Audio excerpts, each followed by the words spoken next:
Alex or Ian, this is going to be weird without all that terrible music. Make sure you don't say that live. Oh, Ian and I go at it. He'd laugh. Oh, I know. I know. He hates mine just as much.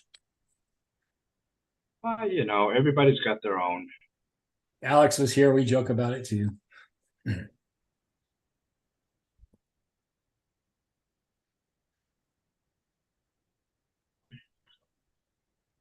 I'm gonna mute myself for a second because I'm eating. Okay.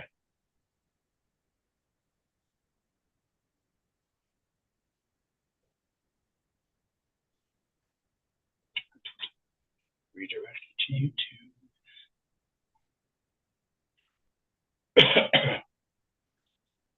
Okay, I'm back.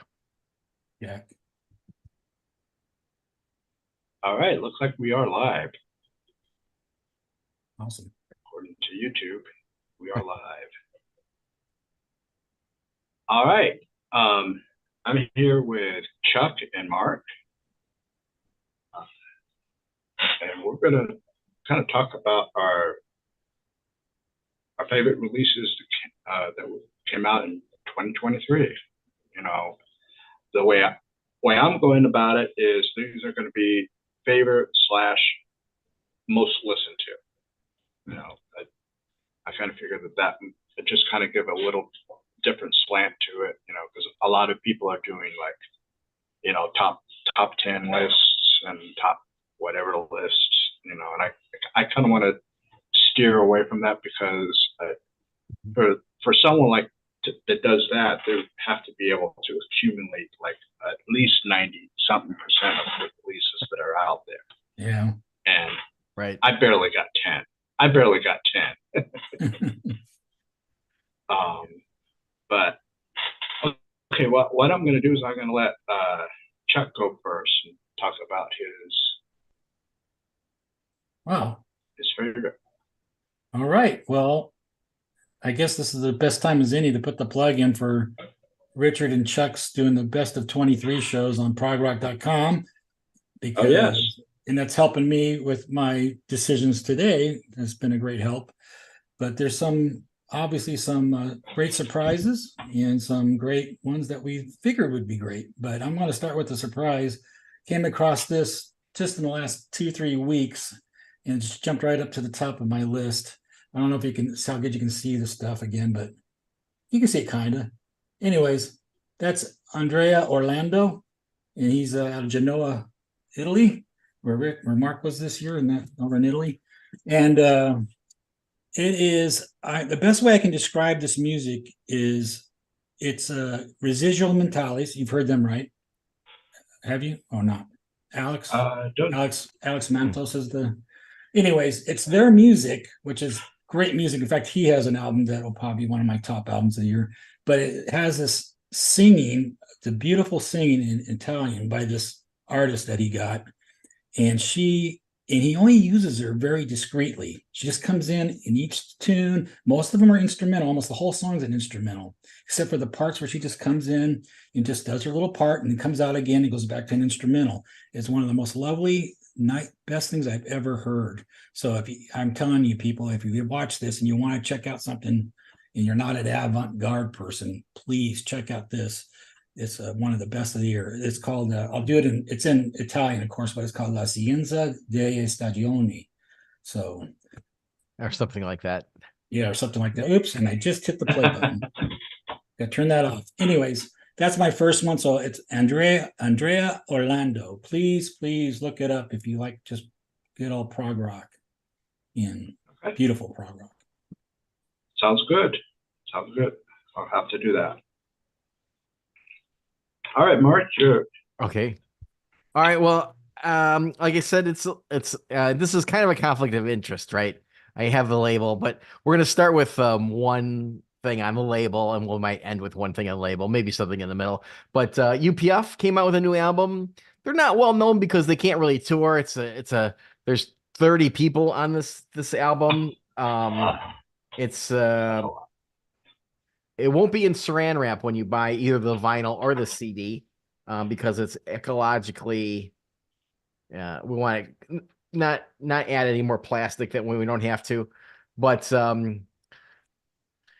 let's see here. It's a triple CD or triple vinyl, and the CD has an extra songs on it called from the Romantics. And if you like symphonic prog, it's got it in spades, and it's got I'm trying to look at who's on this thing, but there's people. All of Unitopia is on here. First of all, Chester Thompson included, and Alfonso Johnson, and some of your favorites from Mystery and Steve Hackett, and it's just a beautiful album. And it's the third part that ends the trilogy that is UPF that started as from the ashes of Unitopia at the time, and just some great stuff on here. I particularly like the work from Steve Hackett, and help me out with Mystery. Yeah, What's the good main guy in Mystery? Michelle. Yeah. Michelle is on here, does amazing work. And like I said, if you like the first two, you're going to like this maybe even the best of the three. Mark Truex, being retired for this last album, was able to really pull all these 40 people together in this one and really play product manager on this thing. And it starts off with some stuff from Tommy Murray from Siberium called the Drums of Hope, and it's this drum symphony. And you can basically make your decision if you're gonna like the album on from the first track, because it's a real highlight. And that's all I'll say about that. All right, that one sounds good. I'll have to check that one out too. It is going. Mine's kind of going in a more metal direction, and it's Ray Alder, his second album. Ray, if anyone doesn't know, is from Fates Warning, and right now Fates Warning, I think either they're done or they're just on a permanent hiatus or something. And so Ray's doing his stuff, and Jim, the guitarist, is doing his stuff. Ray's first solo album had a little more melodic sounds to it. It was not all metal. This one is like prog metal. This is probably as close to Fates Warning as you possibly could get. Really good. I mean, I've always loved this guy's voice. In many ways, I like it better than James LaBrie and Jeff Tate. I've liked his voice much better, and all the songs are great. And if you're into like the prog metal sound, then this is something, and you love. And if you like Fates Warning, this is something that you should look up. Who's singing on that? Ray Alder. Ray Alder is okay. Oh, that should be good. He's the main singer on it. I forget who the guitar player is. He's really good. It's not as adventurous as Fates Warning, but it's really good. It's if you like Fates Warning, I gotta say, you gotta check it out. Okay. All right, back to you, Chuck. Oh, okay. My second one, as Mark and I discussed, let's just do it right now. It is Advent Horizon, a group out of Salt Lake City, of all places, because I'm in Las Vegas and there's very rarely another prog band in this area. And Riley and the boys came out with a great album. I knew their first two albums, and I liked a couple of songs a lot off of those. But as I told Riley when I heard this and had to get him on my show, this is a whole nother level. I mean, their other albums don't even come close to this. This is, every song on it is memorable all through the end. It tells a loose story about a drug addict and human situations and things like that. But overall, he has his wife sing on one song called Your Flaws. She's not, because he told me he's not even a singer. It's probably one of the best female leads all year that I've heard. I mean, I don't know if Mark heard that one, but it's just beautiful. And but Water is one of the songs that was one of the releases, and the other one was Rain on Open Water and Water. Those two were the first two singles, and boy, just filled with hooks everywhere. And the last thing I guess I want to say, I don't have the album cover with me right now, but the last thing is they were number one. I'm pretty sure it's Prog Radio, so I hope I'm not saying it wrong, but I'm almost positive Prog Radio was their number one album of the year. Somebody's for sure. Okay, And, so like yeah. a radio station called Yeah. Prog Radio or something like that. Because Prog Radio is a big station. Yeah, they're the ones that consistently play 24. I mean, they'd be like our competition, but okay, I don't think they have DJs though. okay, gotcha. Anyways, that's it. Advent Horizon, Salt Lake City. It's called A Cell to Call Home. Highly recommend it if you want just hook after hook and beautiful melody after each one. I mean, it just never stops. It's endless, each song. Yeah. Interesting. Yeah, that's Mark's confirmation. Yeah. So there's the album cover, a bit of it anyway. It's I got a reflection here. I got a window. Nah, you got the wrong one too. It's that open hands. Oh yeah, that's it. Yeah, you got the circle around it that threw me. Yeah, that's it. I was trying to get it's that. backwards though, or something. There it goes. Right. So I guess I will add my hat to the ring. It's a lot of times when we do these things, we double up. We take a segment on. I'm going to do this. I'm going to do that as well. I'm going to say 2 votes for that. I didn't know of them at all. Chuck was ahead of the game on that one, knowing them prior to this. We actually had them on the show last week and Music and Widescreen, and just great guys. They know their marketing. They know what they're doing, and they're all in. They told me they were hoping to kind of rule the world, and then when they decided that they weren't going to make things that were going to be radio friendly and worry about how about being popular, it was very freeing for them, and they just made what they liked. It's kind of what I consider. I call it kind of the Monty Python approach, which is if it made the 6 of them laugh, it went on the show, and that's basically that's their criteria for what goes on the album. Did they like it? It goes. And so I think that they came at this at a different tack at this than the previous 2, and it really was amazing. The lead singer is really up there on par with some of my favorite singers, and Chuck seems to find these great lead singers. Last year it was who was it from the UK? Scissor Gangs. Yeah, Charlie Brommel. Is he singing there? Yeah, I'm just like just so good. So check out Advent Horizon if you like strong melodic prog with a little heavier. Maybe their guitars are some songs. I always call it poppy prog a lot. Well, crossover prog is really the term that goes around. But so I'll just second that one for now. Thanks. Sure. All right. We got a shout out to Kevin Feely. Hey, Kevin. Good to have Kevin here. Yeah. And okay, so I'm gonna go up. Again, I'm kind of go a little bit further out. Angel, Once Upon a Time. Oh, this was that 70s band, kind of a symphonic hard rock. Sure. I listened to them, and they. I only have the first 2 on CD, and then this one, and these kind of just were really good. I mean, together. I mean, it has those anthems that they're pretty much known for. Cool. And the only one that's not back in the band is that guy, Greg Jeffria, the keyboardist. That he went on to do House of Lords, kind of like a hair metalish band. I think he's retired from the music scene. He's more like maybe in the background, productions and whatnot. Hey, Ron, can I ask you? That's a 2023 release. It's not a greatest hits. Yes, that's a 2020. Thank you. Yeah, and here's what they look like in the back. Yeah, they look pretty familiar.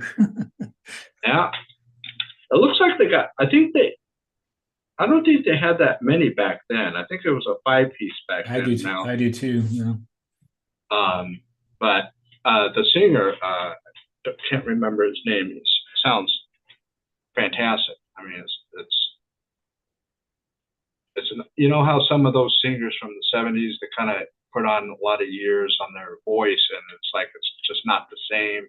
It sounds the same, That's nice. and a lot of great, a lot of great anthems. And I think this is has a little. There's a little bit of it reminds me of the first album, the self-titled album. You know, it just has that kind of just the beginning. It just has very similarities to it. Was that kind of big back then? A lot of self-titled albums. It seems like I see that a lot. Yes, yes. In the '70s, you know, that was the thing, and I think also in the '80s as well. It's usually like their first album is self-titled, you know, Okay. or and if an album later on is self-titled, probably a lot of times it's because they can't figure out what to call it, so just leave it as the self-titled. Like Even Genesis if they, before. yeah, it's like, Yeah. but that's my second one. Angel. I didn't know they were still around.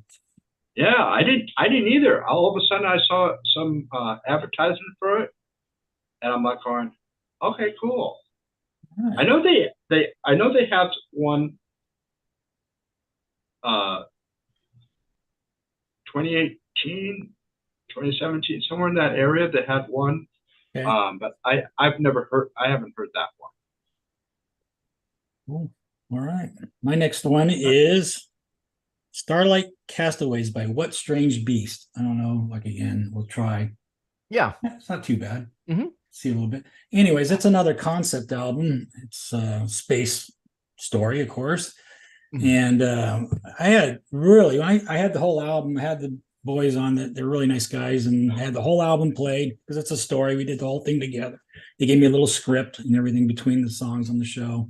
Mm. And we had a really good time. And at first, a couple of times they sent me files that wouldn't play on the show. So we kept delaying the show. And the third time it finally went through. And everybody in the chat said it was well worth it. They said that was one of the best shows or albums they've ever heard. And that was, of course, that was in March, but who knew how good of a year we were going to have. But either way, it's a lot of there are little intermission songs between each song. So there's a song, intermission song, it leads into the next song. And I always like that kind of stuff. It's very cool. The highlight of the album is a song called Ocean Glass, and as Nikki Hart Kelly, who runs a band camp, does a very nice band camp, Nikki's Niches show on our station. And so I take her opinion, and her opinion of Ocean Glass is one of the best songs of the year that she's heard even. And that's coming from her, who typically doesn't like these, what'd you call it, Mark, crossover prog Crossover Prog, yep. type albums, So that's saying a lot. So if you get a chance, check it out. It's called, again, Starlight's Castaways, What Strange Beasts.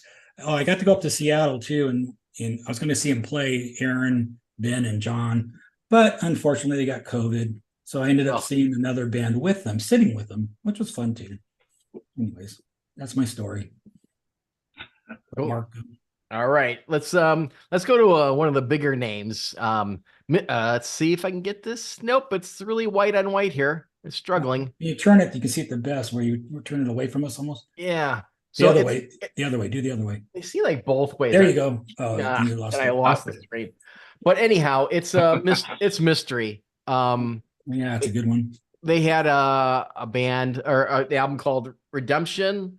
We saw them live in New Jersey, and they didn't disappoint. I mean, these guys are so tight whenever they perform, and they they typically are playing these headlining festivals in Europe, and they had a couple songs that I thought they could never beat. If you liked, let me look at my mystery. If I look at my mystery uh, tracks here, one of my favorite songs is Pride, and they've got a couple of great songs. I never thought they could beat some of these songs, and they did it with this album.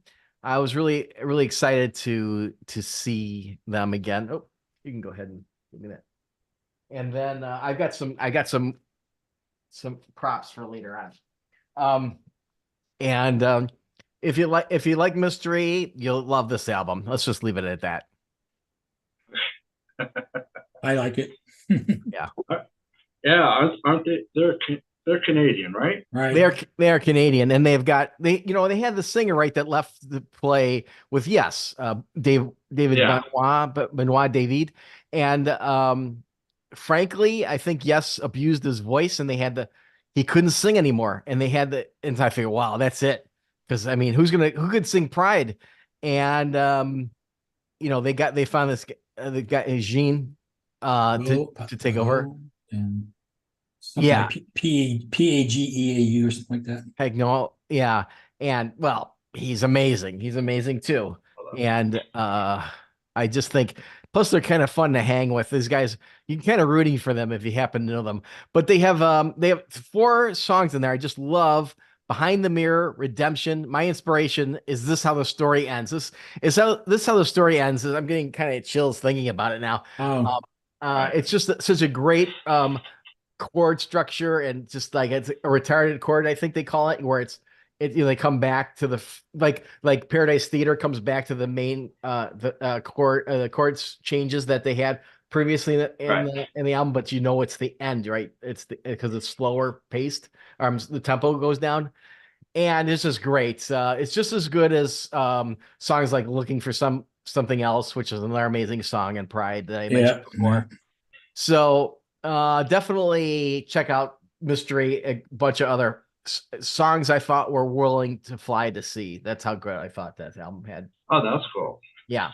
oh, Yeah, very good album. I years ago, Michelle with his label, he used to send out little promos. I think in those promo sleeves, and I don't remember which mystery ones he sent to me to have when I did CD reviews, Right.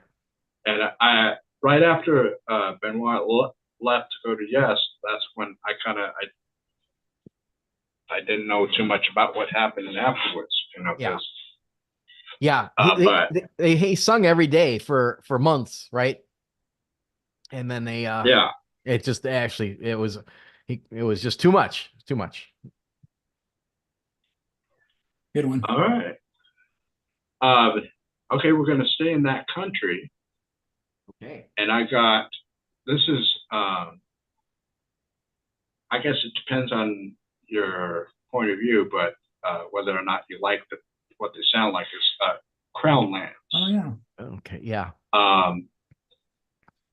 Very much Rush sounding, especially the 2-part title track, Fearless. There's a couple other songs that have kind of a Zeppelin vibe. The singer, everybody's saying that he sounds like Geddy Lee, but I kind of think he sounds kind of between Geddy Lee and Robert Plant in their heydays, Nice. because he's got that high thing of what Geddy Lee used to get, but he has more of he's more pleasant to listen to vocally from that time, and it's just amazing that it's just a 2-piece band. Yeah. A drummer that sings, and the other guy does bass guitar and keyboards, and it sounds like a 5-piece band. I know their earlier stuff that kind of what is that? Kind of sound almost like the White Stripes type of a band, alternative. But it's like for these 2 guys to make the whole album fill out where it sounds like there's more people. It's like, I would have loved to have been able to seen these guys live. They were on the tour with Kiss, which is kind of an interesting pairing. But good for them. And because of that tour, they're gaining more and more of a fan base. So it was like, I think whatever they put out in the future, they're just gonna go through the roof. It's like really really great sound. I mean, this is one of the ones out of the so far what I've talked about, I listen to the most.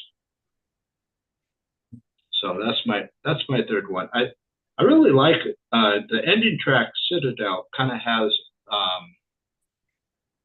it kind of deals with a Native American themes, you know, because the drummer he's Native American. I believe they're from Nova Scotia.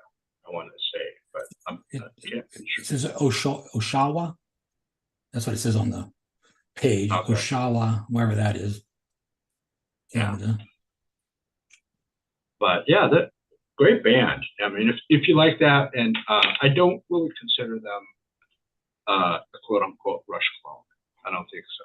I mean, they're just following because they're taking bits and pieces of all the different eras of Rush and meshing it together. So it's like sometimes you hear moving pictures, sometimes you hear permanent waves, sometimes you hear hemispheres, you know, sometimes 2112, you know, all sometimes all in almost in the same time, you know, it's really cool. I mean, It is. if you like that, that's one to check out. Like that's a great album, Ron. And that Starlifter Fearless Part One, the lead off song, 18 minutes. That's going to be on our best epics of the year. So that'll be coming up on our show soon. Actually, that would be part two, which is kind of funny. They Oh, part two. You're right. I'm sorry. They put part two first, and You're then right. part one later on in the. Yeah, my bad. I forgot that. That would be if you could ever Put them together. get them on your show. Oh, Ask them why did they put it out of sequence. That might be tough after touring with Kiss. I don't know if they're coming on my show anytime soon, but hey, you never know. You never know. All right, what are we number four? Okay, my next one is I don't know. Mark has this one maybe too, but either way, this one's called "The Long Goodbye" by Galahad. So this one, Stu and the boys, you know, they've had some really good albums. I mean, we love their full length 2017 one song album, and their last album was great too, The Great Adventure. But to me, this one steps it up. I mean, I can't say it's better than Empires, maybe, because that's like their ultimate album. But this is, to me, this is right up there with it, maybe just a step below. But that's saying a lot when Empires is one of your favorite all-time albums. So it just kicks off with this Behind the Veil of a Smile, and it never, stops all the way through.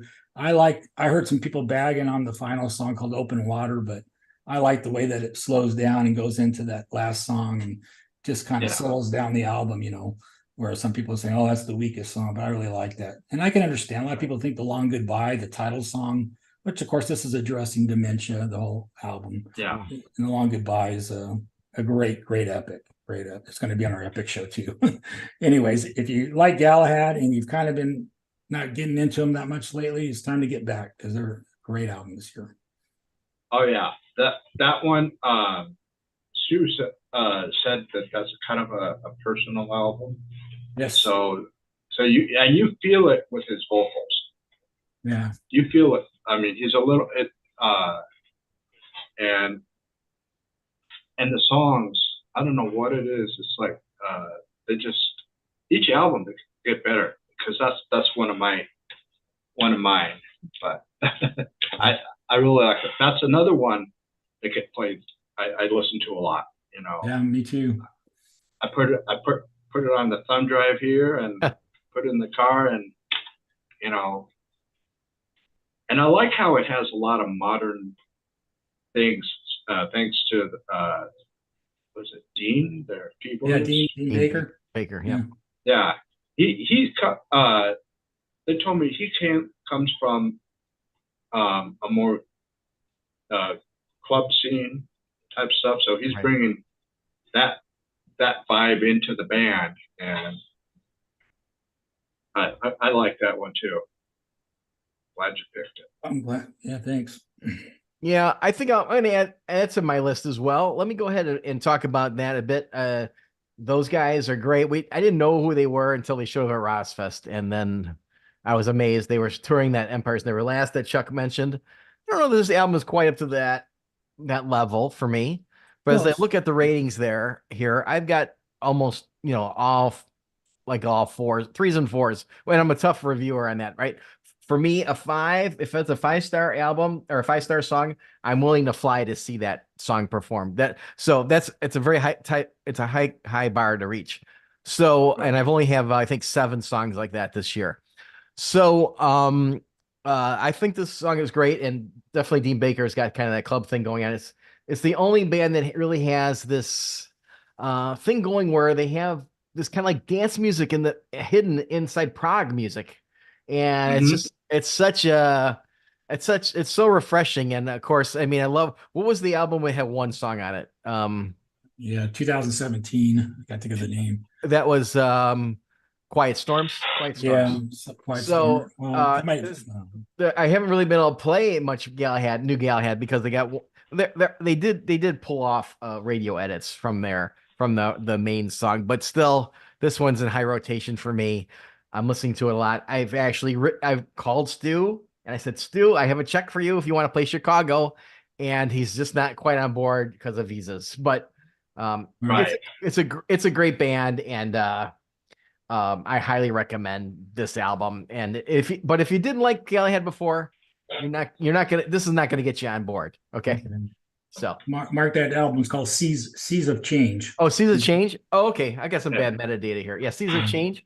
Yeah. Oh yeah, 2000. 42 minutes and 43 seconds. And of course they don't have any epics on this album because it's only 13 minutes and 9 seconds. So Right. Oh, okay. I always get into that argument. Well, actually, Seas of Change, that's the one that just one track. One track, yeah, that's what I was trying to think of. Okay. Before. Yeah. If the one that they did back in 2000 called Year Zero was on one track, that would have been close to 60. Oh, yeah, Year Zero. Yeah. Is that? That's where I got into. Oh, is it kind of one song? Is it kind of one song? It's one song. It just everything flows into each other. But he broke it down. Yeah. Yeah. Okay. Interesting. Yeah, they sent that to me when I was doing reviews, and I'm like going, I never even heard of this band. Yeah. and I listened to that, and I was like going, okay. I'm in. I think that was their launch point for going in this direction that they've been going through, since Empire and all the rest. Well, their first album was out on cassette, so they've been around. Yeah. Yeah. Yeah, that's a good one. Yep. Okay. All right. Back to me. Okay, I got this one from the Aaron Clift experiment, The Age of Misinformation. I've had him on quite a few times on my show, and this is great. I mean, this is a perfect album to address what we were going through during the pandemic and turmoil here in the U.S. That's how I'm just going to leave it at that. And this kind of, the first half deals with that, and the second half is like a hope for the future type of thing. And again, it's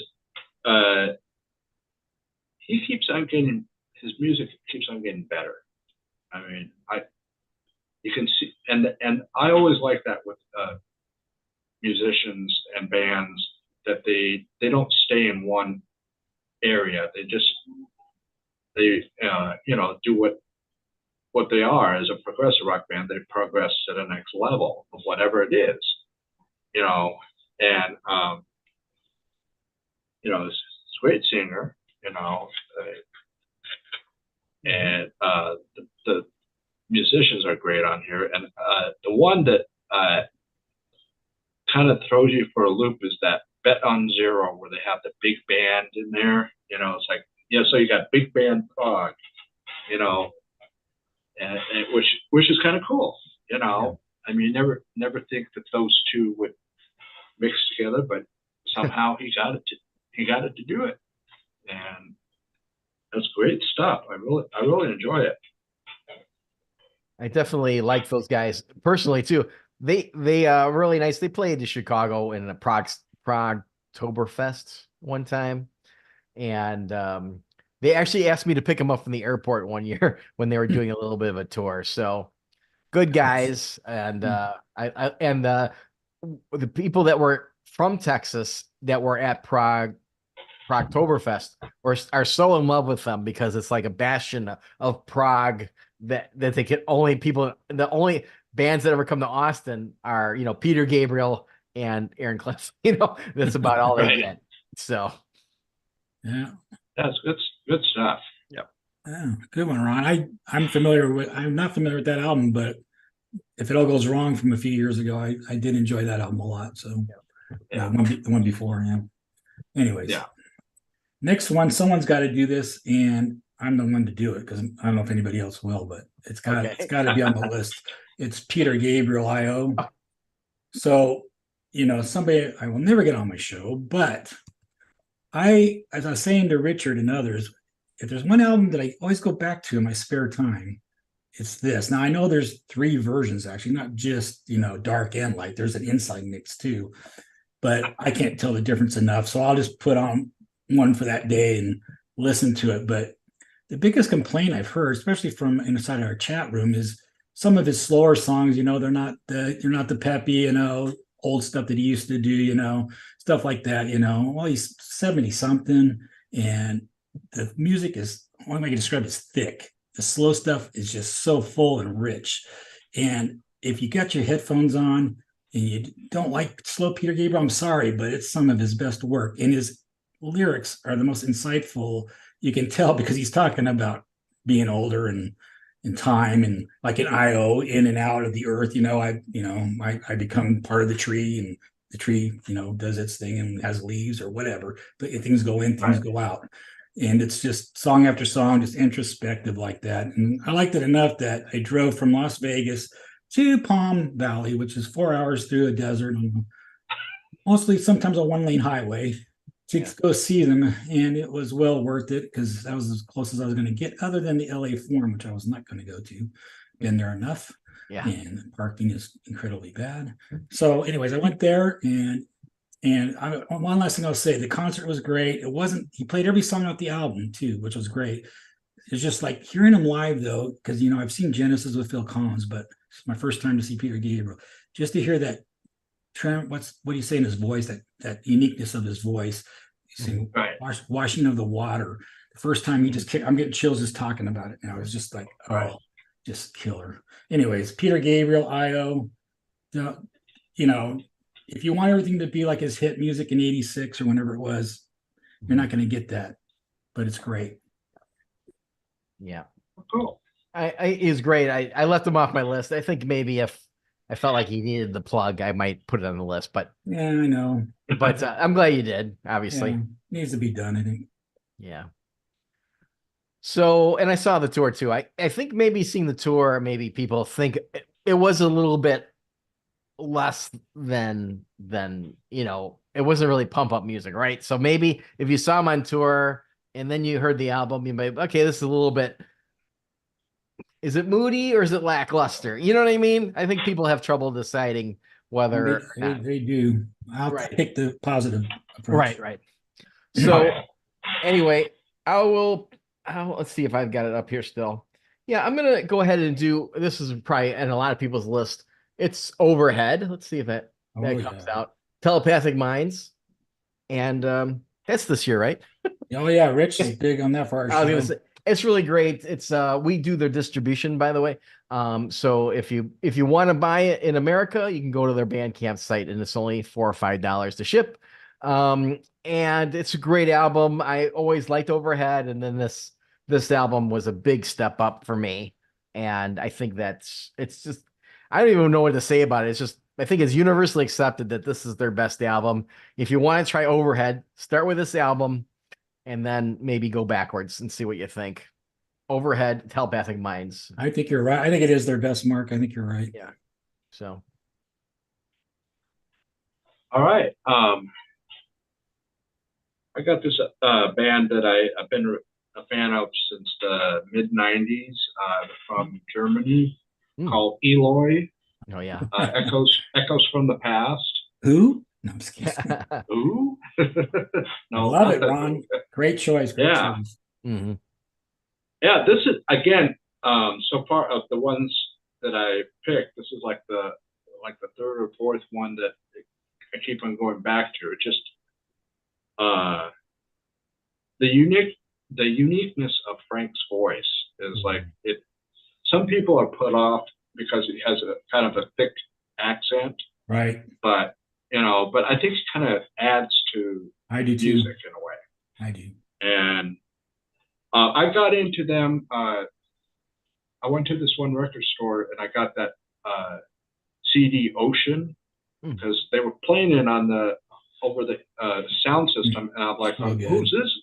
Who's these guys? And I just grabbed it that day. I think it was like I want to say in '94 or something like that. I picked that up, and ever since I've been kind of collecting everything. I think I only have two that I need to get, and they're out of print. But consistently, I mean, he has that Pink Floyd sound there, but there's a hard rock element in there, and if you paid attention to it, listen to it, the title, Echoes from the Past, you're hearing moments of the way they sounded from past. There's sometimes you hear something from, what is that one? Oh, it's the names are, like,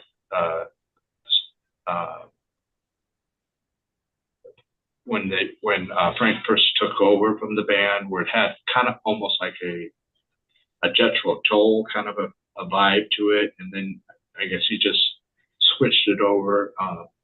I don't have their first album, and then there's two of them in the '88. I think it's Raw, and then in the early '90s, Destination.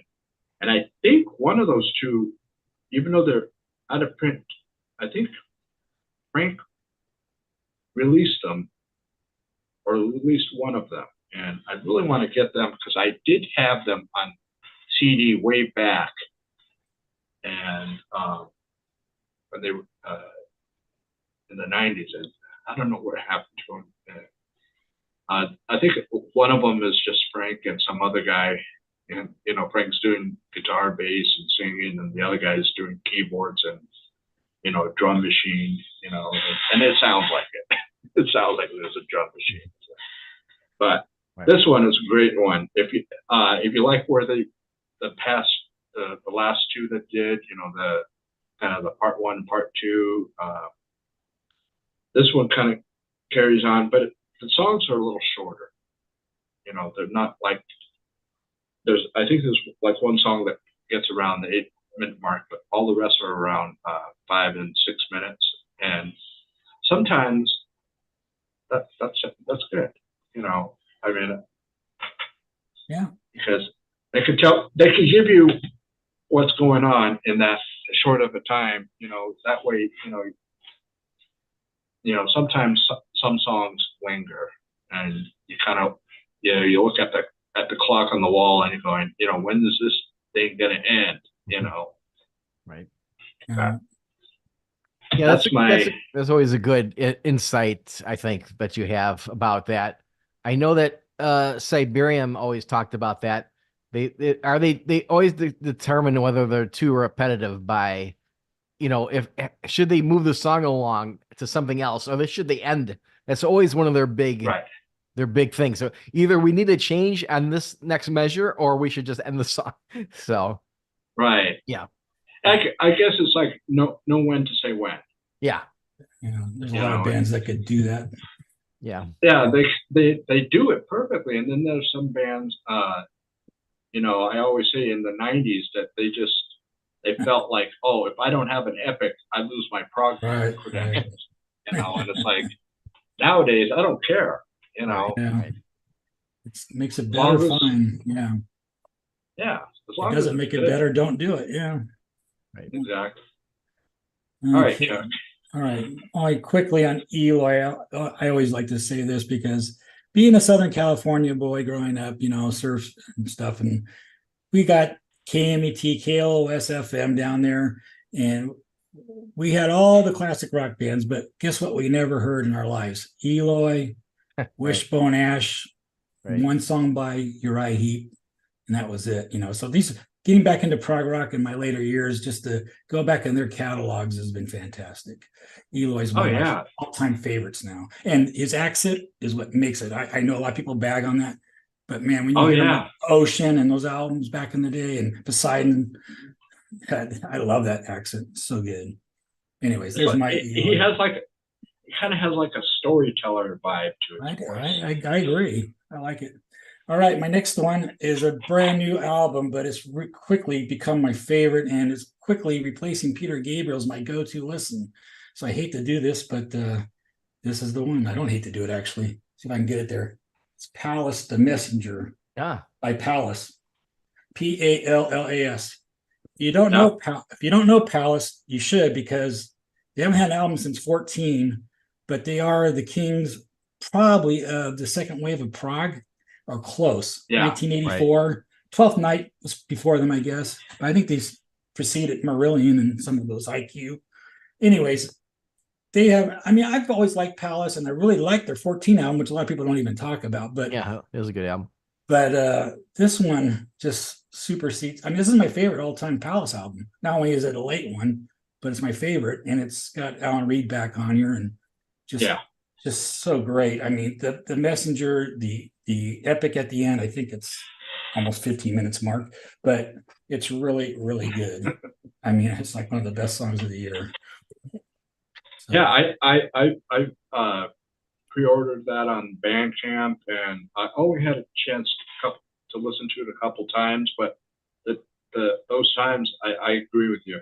I think it's their best, and Alan's voice has never sounded better. right. And interesting thing, I'm sure Mark probably knows this, but Palace and Marillion were on EMI in the mid '80s. Wow. Because EMI decided they want to focus more on Marillion. I mean, and Palace has had now 3 vocalists. And if you hadn't heard their first one, I think his name is pronounced Ewan Lawson. He's actually the second. Brian Wood was the first one. Yeah. But he did. I don't think they ever went to studio with him. To tell you the truth. No. Yeah. The first studio was with Ewan. I got a chance to talk to them a year or two ago. Okay. And the one thing, if you get a chance, if you can locate their DVD Blinding Darkness, or go on YouTube, they do their old song. It was a staple until they got banned from certain clubs because of it. It's called The Ripper. And that one, if you get a chance to see that video on YouTube, it's like, wow. It's like, he did, but that was in the like the late '90s or early 2000s for that Blinding Darkness, and right. But when he did it originally, it was more graphic, and but it's really good. I mean, when I got to talk to him, Ewan looks like a lumberjack now. He's got that big beard and everything. Really cool guy. And I'm trying to get them back on my show. I've talked to can't think of his name off the top of my head, but Graham. I talked with him, and I'm trying to get him back on. Trying to get him back on the show. But yeah, good choice there, Chuck. Yeah. Thanks. I'm glad you mentioned that because I have to listen to that one. You'll enjoy it. It gets better with each lesson too. You pick up more and more. Yeah, because when I first started doing this, it was Crucible had just come out a little bit before that, and then you don't hear from him for 5 years, and then they don't hear from him again for 5 years, and now this year it's been like 10 years in between, almost. So Yeah. yeah, so they Yeah. definitely are out there, which is great. Yeah. Richard and I stuck him on the best comeback artist of the year. So Oh yeah, that's how that's a long good that's how one. long it's been. Yeah. Well, for sure. It's was it how let's see. Yeah, 10 it's been years. 9 years. Yeah. Yeah. Yeah. Almost 10. Yeah. Exactly. Okay. Well, I need a disclaimer for this one. It's on the label, but it's probably, I mean, going to be one of my favorite albums. It's Utopia's Seven Chambers. Let's see. Yeah. Where's my camera? There it is. There you go. There we go. I got a vinyl of this. So the vinyl has just come out actually after the CD. The CD just made it in time for the tour, but the vinyl just got here. And I just love this album. It's a little bit longer of a tale to maybe appreciate it. I know I was like, okay, I signed this band. It's like one of my favorite bands without any exclusion, not in any genre or any, just one of my favorite bands, right? The Garden was one of this amazing things for me. It's one of the reasons I got into travel. The first time I actually traveled to see a band was Unitopia in Wales in 2010. And that's when I met the band. And we've been friends ever since. And this new album, I was like, okay, I don't know if I'm liking this because I heard early versions of it. And I'm like, oh boy, this is, and then I heard the final version and then it all clicks for me. But I still think that if you haven't heard the early versions, I still think it takes a few listens to kind of get there with this one. It's a little bit more complex at first listen, but it's really not that complex. It's like learning the rules to a board game and you're like overwhelmed the first time and then you play a turn or two Right. and you got it now. And it felt that way for me with this. And the reason I know it's a good album is because every time I see it on a list of best song, they don't pick the best song for their competition, and they don't even pick the right epic. They pick the second best epic on the darn thing, and I'm like, I can't believe that people like that song better than this other song. So, but that's always a sign of a good album, and yeah, this thing, I mean, I've seen it performed live 7 times, right? So I'm definitely gonna be, you Nice. know, it's not gonna be fair for me to pick this album over other albums when I'm doing my award show, but it really is that good for people like Crossover Prague. And it has the subject matter of the human fragility, and because Mark Trueck, the singer, has had cancer, neuropathy, um, many maladies, brain cancer. What else he's got going on? So I don't even want to maybe it's kind of like it's not HIPAA compliant to tell you all of the things he's had wrong with him, right? But it's basically, it's all of the band's maladies and it's a double album. So they really went through a lot of pain to get here. Steve Unruh is suffered something on here. I'm not sure if he's outed himself on what he's dealing with and has dealt with, and Wow. Chester Thompson as well. And there's diabetes on here. Mark's got diabetes, and it's just like it's very personal. And if you know somebody afflicted with one of these seven chambers, or you are afflicted with one of these seven things, it really speaks to you in a way that you may surprise you. So I saw a lot of that on the tour of people telling me about how much a certain song meant to them because their father suffered from that before he died and that type of thing. So it's definitely I I'm I shamelessly got that on plugging it. my list to buy. I got that Yeah, on my list to buy. you just send me your address, we'll take care of you. It's definitely I can suggest this album and not feel bad about it. No, That's what I'll it's say. great, Mark. It's a great album. Yeah, I spoke with them. Oh yeah, I remember that. I think about almost a year ago. I want to say. Could be. And the guitar player is he's a doctor, right? John That's right, Greenwood. John Greenwood. We'll talk about him in a bit. Yeah. Yeah, and so it was kind of nice to talk with those two guys, Mark and John, just Right. really interesting. I mean, just when you talk with someone from another country, the mannerisms and stuff like that, you kind of, to get used to that, and it's like some of those items that you were talking about of the seven chambers is, I've had. So I think that probably is going to if anything, it's going to hit me with a gut punch, type Right. of a thing. So, Right. um, And I kind of named the album. Mark had just had emergency surgery, had heart surgery. Him and Sean both had heart attacks. So wow. and he's like, I think we're gonna call the album Two Hearts. He's calling me from the emergency room, not the emergency room, where you get after you've been Aftercare, after whatever. surgery. He's in intensive care. He's in intensive care. He calls me from Australia to America. He's like, we're gonna call the new album Two Hearts. I'm like, that's a little bit too on the nose. Why don't you go with Six Chambers? Because between you and Sean, you have six good heart chambers, right? Between of your eight, only six are good. He's like, okay, we'll do that. And then the album had seven songs on it, so they call it Seven Chambers.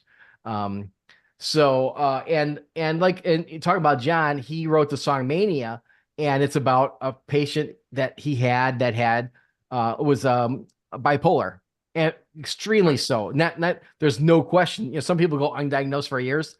This guy was completely manic, and I'm sure he had more than just that. He had more compulsory problems, and the song ends with "I'm flying," and that's because the guy all of a sudden decided in the middle of the hallway he was going to run through the window, and it's in a hospital where they know that people like to jump out of windows, and the windows had bars on it, but he didn't care. He just ran full steam ahead as fast as he could, jumped in the air, tried to go through the window, and just hit, just completely crumpled on the window. And he said, "I'm flying" when he tried to get through a window with bars on it. So it's Wow. all personal experience, this album. Wow. Nice, Mark. Yeah. That sounds good. Yeah, I learned a lot more about it. Yeah. Okay. My next one up is a band that's been very consistent ever since its creation, Flower Kings. Yeah. Look at you now. Just the same with the Eloy one. Songs are shorter. I'm on a few Flower Kings lists on Facebook, and there's a lot of people that were complaining, why is there shorter song? Where's the epics? You don't have to have an epic. You really don't. If you listen to this album, you'll see why you don't really have to have an epic. And it's kind of nice for them to do more concise stuff, get all what they need to say in shorter songs. And it's kind of neat that that they can do that, with the exception of the title track is a 12-minute song, but I think they had to do that, but for the most part, it's all short songs. Yeah. I guess if you want, great for radio stations that are, that deal in that, with shorter songs. They want to see how many songs we can put in between commercials, but for internet radios, that doesn't really matter, But that's a great one. I think this is possibly one of their best ones, if not, best in many years. Yeah, they've always been one of my favorites. So one of the first bands I heard of, I only knew three bands: Porcupine Tree, Flower Kings, and Spock's Beard in 2001. Right. So they're like one of the guys that were leading the charge after Palace and 12th Night and that type of thing. And I really enjoyed their music. This one didn't make my list, but I do like it. And I never have a problem with short songs. I love epics. Don't get me wrong, but wouldn't it be worse to make songs longer for the sake of making them longer? That's right. Yeah, I think so. Right. I think so. Yeah. All you got to do is take out if you want to make it longer, we can just take just put two together. It's not that much work. So what's the upside really? Yeah. I got to see, the first time I saw these guys was back in '97 in Los Angeles at the Prog Fest that they had out there. Holy cow! Were you at? Was that the one that Kevin Gilbert played? He It was in played '94 though, but was that? 94. Yeah, but it was that the But same festival, a different year? yeah, Oh, okay, same cool. festival. And I think Kevin did a lot of the engineering for most of those ones. Okay, cool. And I mean that is pretty cool. I mean, and then I saw them a few years later. I think in the early 2000s at the Troubadour in West Hollywood, Right. and where they opened up for Camel.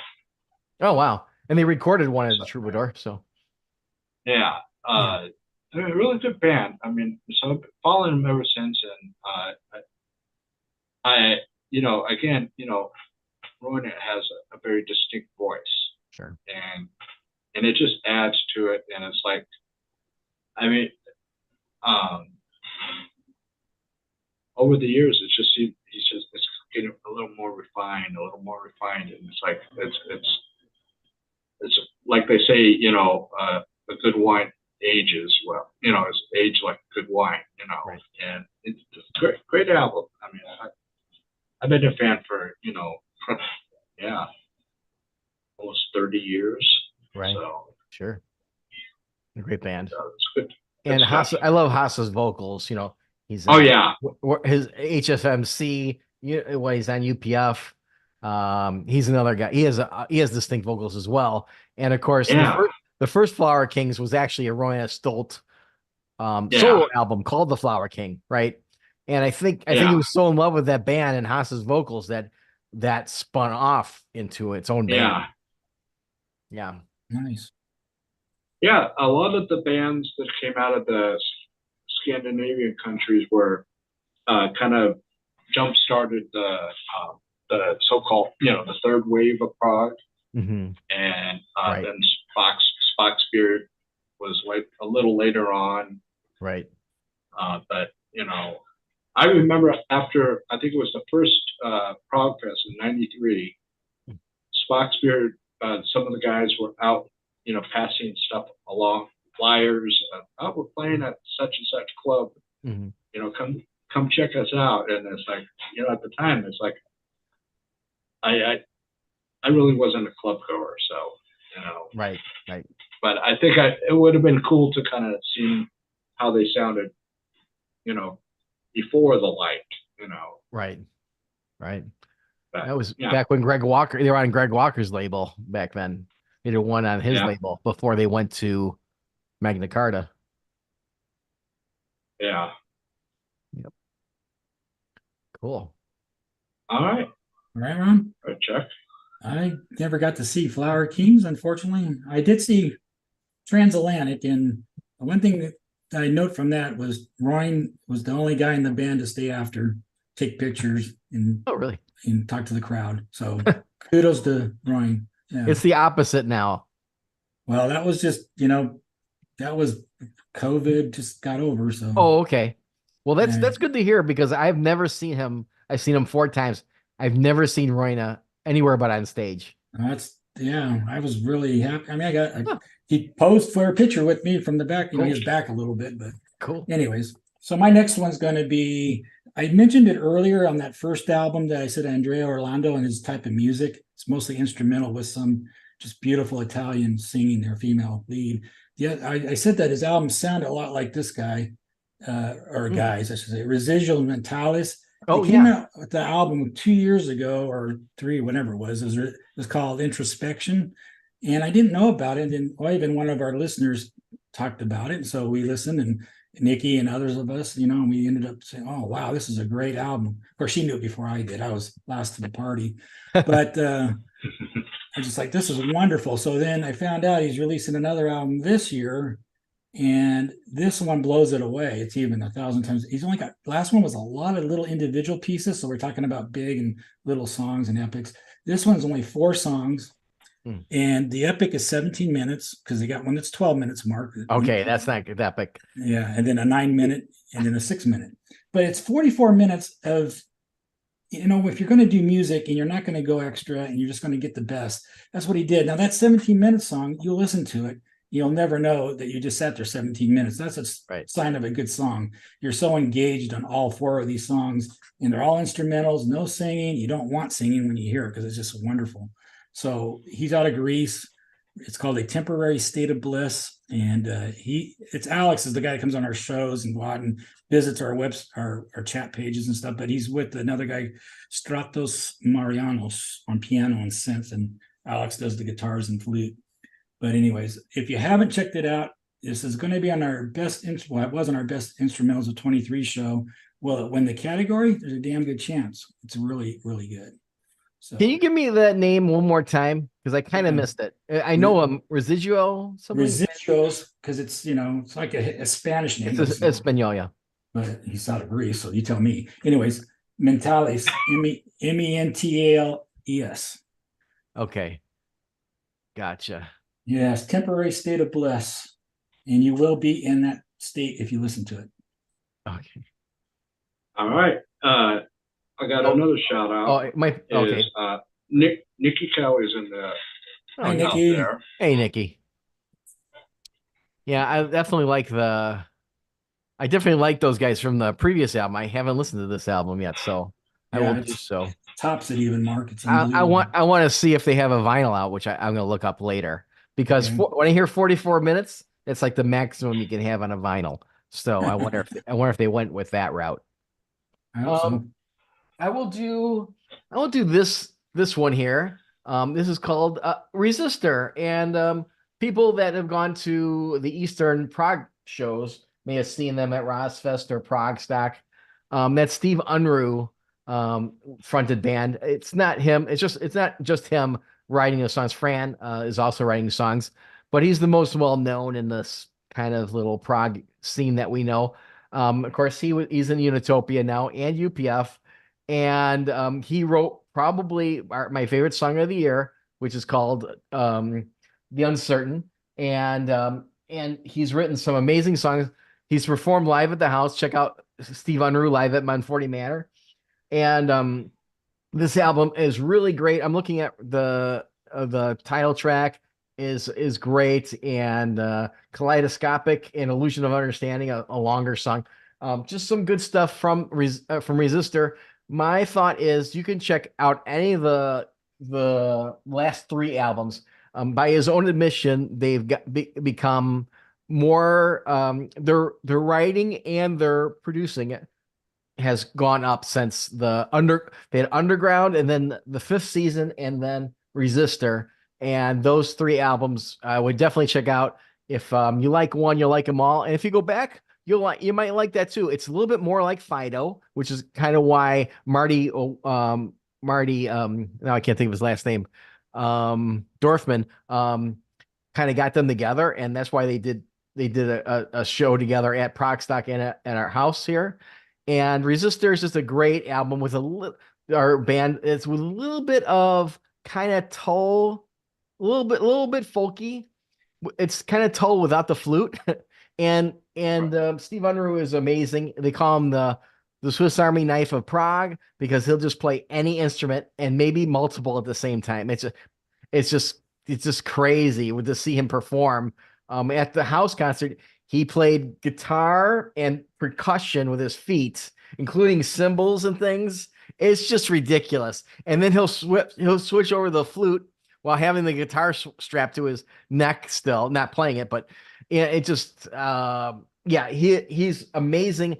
He has this one song, this 20-minute song called Two Little Awakenings on Live at Monforti Manor, and it is just beautiful. I never thought much of it on the studio version, but like I said, they've really upped the ante on their songwriting, and not only the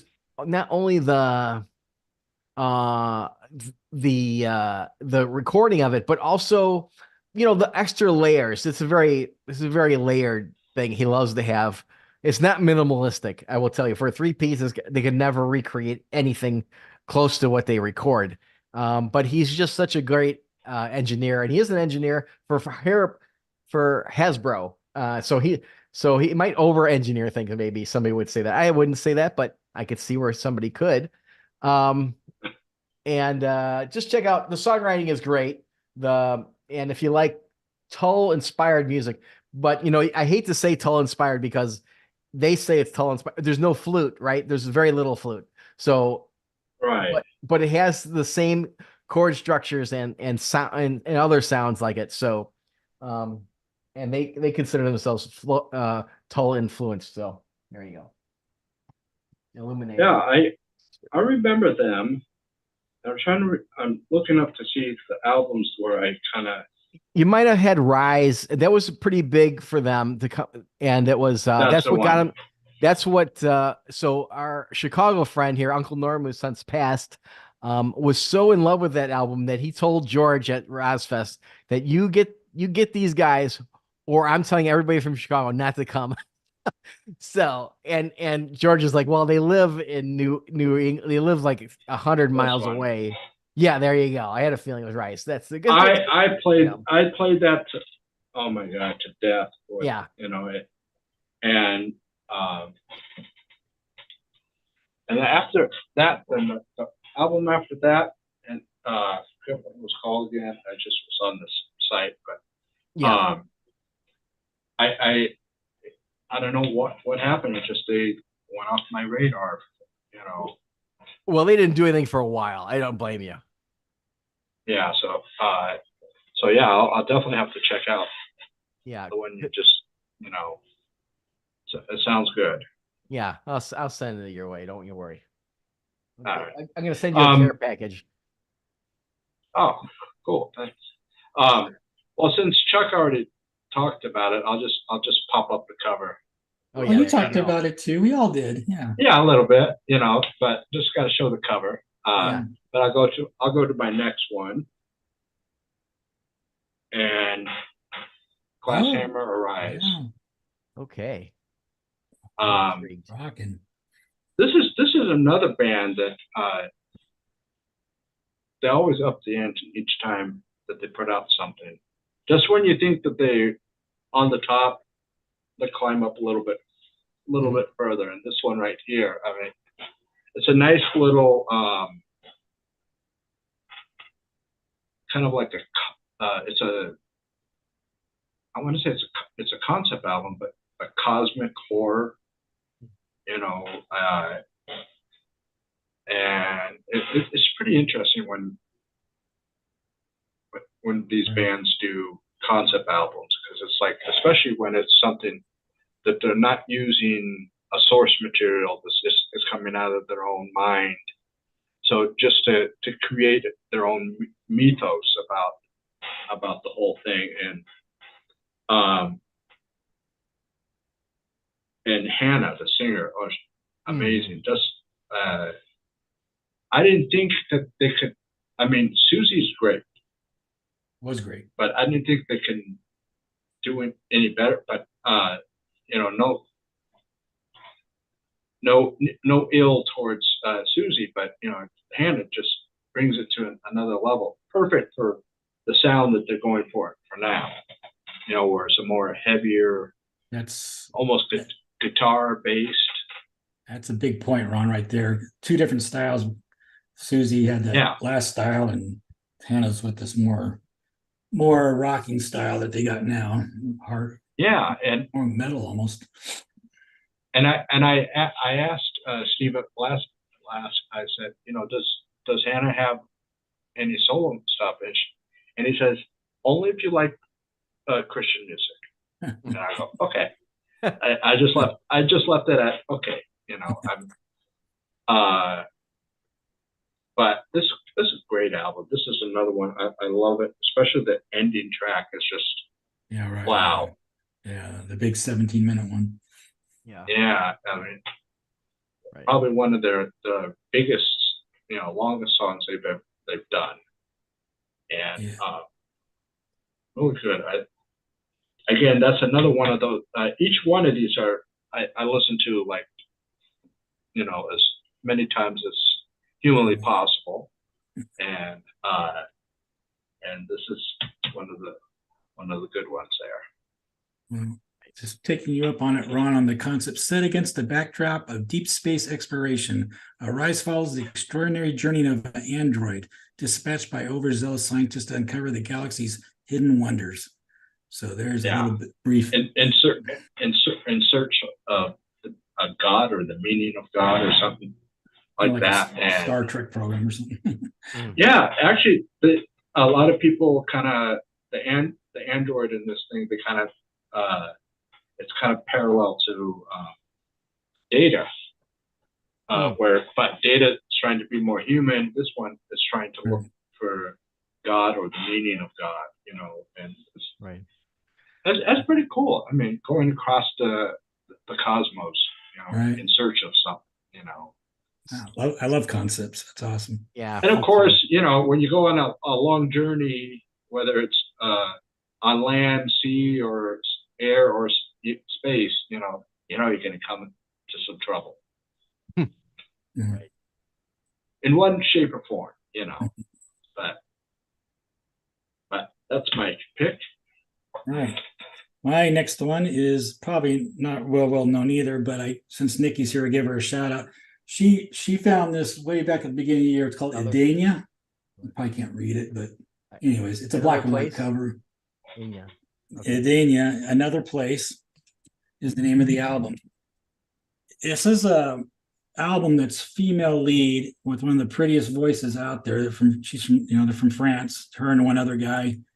Every song is, again, if you go back to Advent Horizon, every song has a pleasant melody, very hooky, and just gets you into it. And some more than others, like there'd be 4 or 5. I'm trying to rate, like Mark, be a little tough on my ratings, but a couple of those are definitely 4-star rated songs for me, where they're just so beautiful.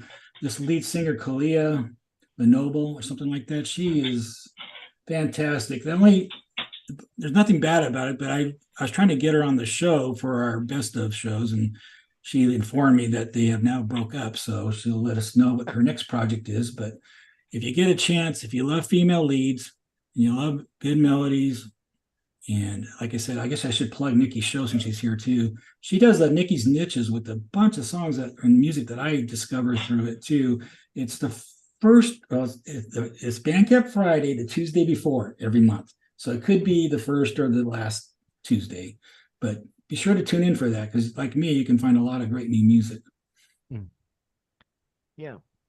Cool. Where are we at? Are we at me? Or is that Ron? Is that Ron or is that Chuck? That was Chuck. Oh yeah. Sorry.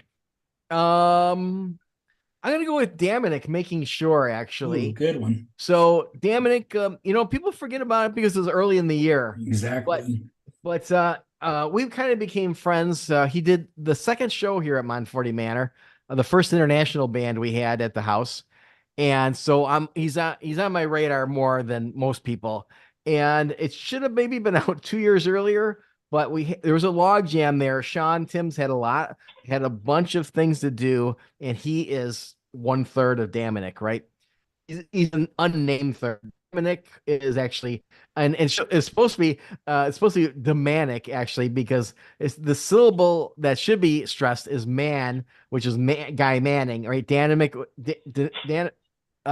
is Dan Marsh, Guy Manning, and Merrick Arnold are the 3 people together. And I think you'll see that with Sean not having a lot of bandwidth, that will be the last Dominic album. And you will see Guy Manning reemerge as a solo artist and making music very similar to Dominic, because Dominic let's say the skeletons of every song were written by him, and he let Dan Mash, Merrick Arnold, and Sean Timms write their own pieces on top of it or around. So if you like these, keep an eye out for Guy Manning's next album.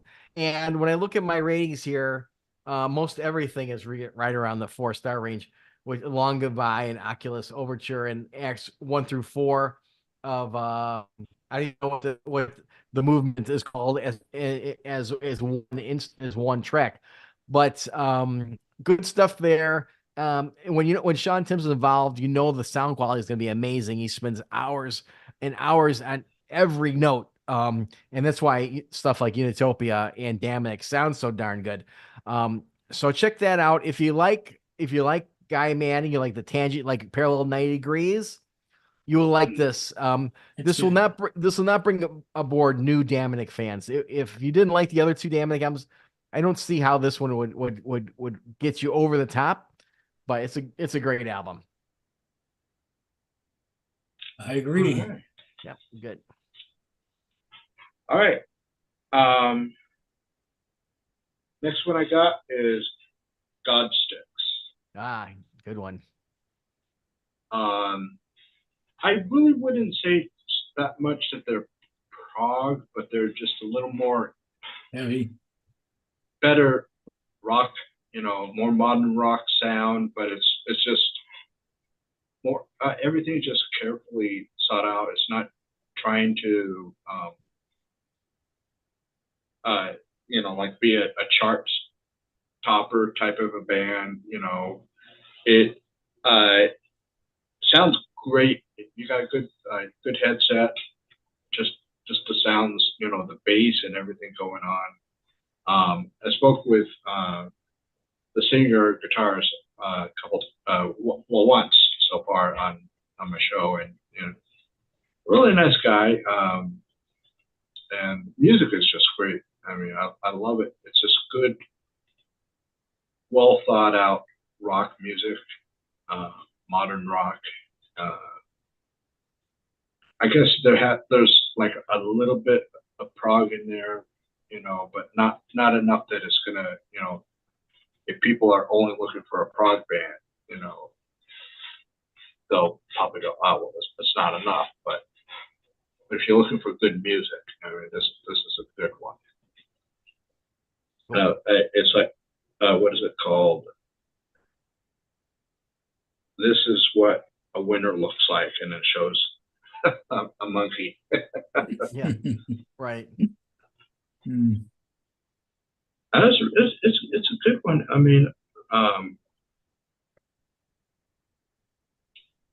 good aggressive music. I mean, I like it. I mean, if that's what you're into, then I'd say get it. And they gotten better. I went to go listen to their first one, and it's just so like a night and day type of a thing. How on each album they just gotten better. And if you're going to get into this band for the first time, this is the one. Just jump in right here, if you want. Yeah. Because this is where they, how do you say, everything kind of come together, music wise and songwriting and everything. Yeah, they're great. They're really for fans of the Aristocrats and bands like that, I would say. So if you think you might like it, definitely check it out. And they're from Wales, I believe. Yes. Newport, Oh yeah. Newport. And so if you live in London, it's a really easy train ride straight from London Heathrow to Newport. And Yeah. and then you can go to Cardiff right afterwards and have a good time. Watch it, sing all the Doctor Who experience places, right? I'm sure Chuck will be right on it. There you go. You got your scarf there and I everything. have seen the first 3 Disney ones. Oh, really? Okay, those are okay. It's tough to do them out of context, but we'll talk about that later. But definitely check these guys out. When they do play in Wales, I always go, okay, am I gonna be around by chance? Because Wales is one of my favorite, and Cardiff in particular, one of my favorite places to go. Right. All right. All right. My All right. next one is, okay, all of you that liked in 2017 The Legends of the Shires by Threshold. Oh yeah. Okay, that was one of my favorite albums of the year. And I never thought we were going to hear any more. Well, we didn't get it from Threshold, but we got it from Richard West. And he did the sequel called, Oblivion Protocol is the name of the band. Follow the Shires, the continuation of the story. No drop off in quality, just because it's not Threshold. You can almost not even tell. It's so good. What else I want to say about that? So that's the main thing, because if you like Threshold, you like that follow the Legend of the Shires, you're gonna love this. It's just more of the same. You got this Rude Jolie, Simon Anderson, and Darby Todd on drums, and the 4 of them sound just as good. And if you haven't heard this, every song on it, I'm telling you, every song on it, there's nothing you want to skip ever. And it's a story again. I love concepts, so it's another story. Right. Yeah. Awesome. There's another band with a great engineer. I think it probably has Richard West Oh yes, engineering that. yes it does. And he's I'm sure it does. and Yeah. he's a great guy too, because he'll pop in when we're doing a show if we're playing a song. It's not too big to do that like some artists, and not really nice guy. Awesome. Yeah. Sounds cool. Cool. That's great. I'm gonna definitely. I don't know if I listen to that, so I'm learning a lot on this show. So I'm glad I'm here. Actually, a couple of slipped through the cracks for me. Um, okay, so I'm gonna do one that's a big favorite of mine. Now, this is not the album to start with. I don't know if it's one of their best, but RPWL came out with a new album this year. It's a good one. It is a good one. Crime Scene is called, but boy, they hit such a high level with what was Yeah. the Space, Tales from Outer Space. Tales from Outer Space. I mean, it was impossible to follow it up. Crime Scene is, and plus they have some amazing songs, right? They've got The Fisherman and Three Lights, and just these amazing, amazing songs. Of course, I'm such a huge fan that I'm flying 7 of them to play Monforti Manor, right? So I am a huge fan going into this album. So let that be a warning to those of you on the fence with RPWL that maybe this is, maybe it's not for you. But if you're a fan of psychedelic progressive rock, I don't know how you don't listen to these guys. They are amazing. They played the very first Fest in 2004, and that they were huge then with only 2 albums, right? Enough to headline that festival with I wish I could remember RPWL. I can't remember the other band. But they're both great bands, and they're both, I think, still around today. Um, I would definitely check out RPWL in any, you can start anywhere you want, really. There's no problem. But this being a great album, with my favorite songs being, what are my favorite songs here? Let's see if I've got it quickly, right? They're all good. They're all pretty good. I think I have a couple that were my favorite were Victim of Desire, Life in a Cage, King of the World, and Another Life Beyond Control. That's the So whole if album. that's 4 of the tracks, yeah. And there is 11-minute tracks there, yeah. So that's a great album. If you want to come see them in Chicago, we have a private event on Memorial Day week, I'll be Memorial there. Day weekend. Yeah. And you're gonna see another show in Canada at some point announced. I just broke some news there that I probably shouldn't have said. There you go. Love it. Yeah.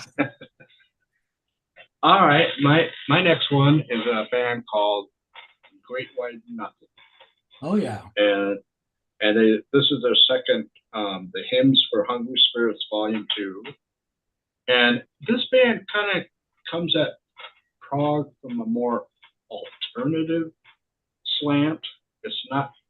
It doesn't really use a lot of the classic prog as inspiration.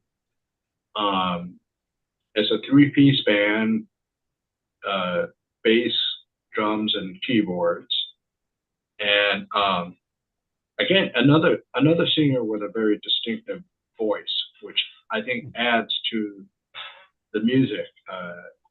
Daniel, and it had a lot of the songs, with the exception of the last one. There's only 5 songs on here. It's kind of relatively short album,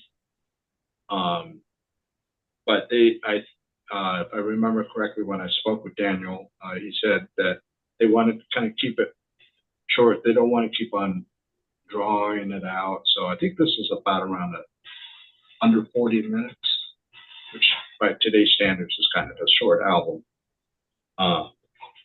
And it ends off with for you people who love epics, ends up with an almost 20-minute song that kind of caps off from the first album, To Find the Light.